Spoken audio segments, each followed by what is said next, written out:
নমস্কার বন্ধুরা, কেমন আছেন সবাই? পরমানন্দ কথা সঞ্চালন কেন্দ্রের আসরে আবারও আপনাদের স্বাগত জানাই। আজ আলোচনা শুরু হতেই রিজু বলল, জেঠু বলার আগে এবার আমি একটু বলি। যেদিন থেকে ওর প্রভুর সেই কথাগুলো শুনেছি, সেদিন থেকেই শুধু একটা কথাই ভাবছি, ঈশ্বর এই সৃষ্টি থেকে তখনই আনন্দ পান যখন তার সঙ্গে সৃষ্টির পারমাত্মিক যোগ সম্ভব হয়। আর সেই যোগ শুধু মানুষের পক্ষেই সম্ভব বলেই ঈশ্বর আমাদের সৃষ্টি করলেন। এবার জেঠু বললেন, তোমাদের আর কি বলি, সেদিন থেকেই রাতে ভালো করে ঘুমাতে পারি না, শুধু ভেবেই চলেছি। আমি সারা জীবন ভগবানের কাছে কত অভিযোগই না করেছি, কেন তিনি আমাকে সেটা দিলেন না যা অন্যকে দিয়েছেন। কখনো পরিবারের জন্য, কখনো নিজের জন্য শুধু চেয়েই গেছি।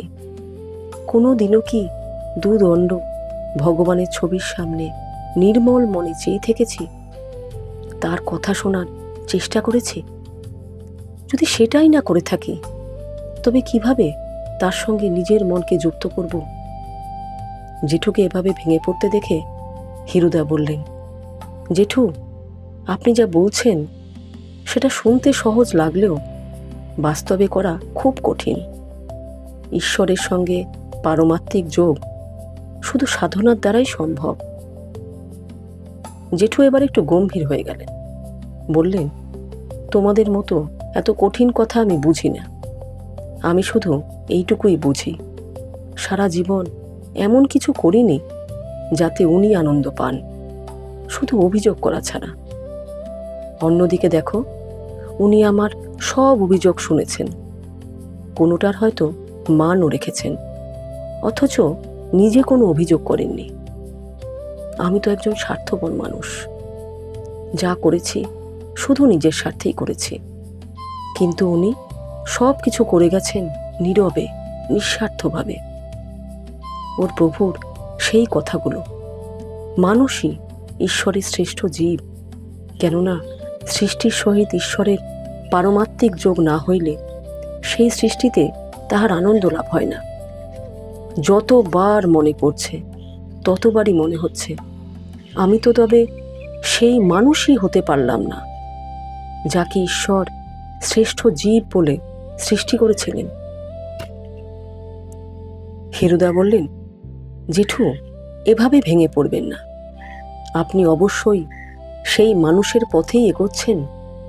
দেখুন, আমরা সবাই ওনার কথাগুলো শুনেছি, কিন্তু আপনার মতো করে কেউ তো ভাবিনি।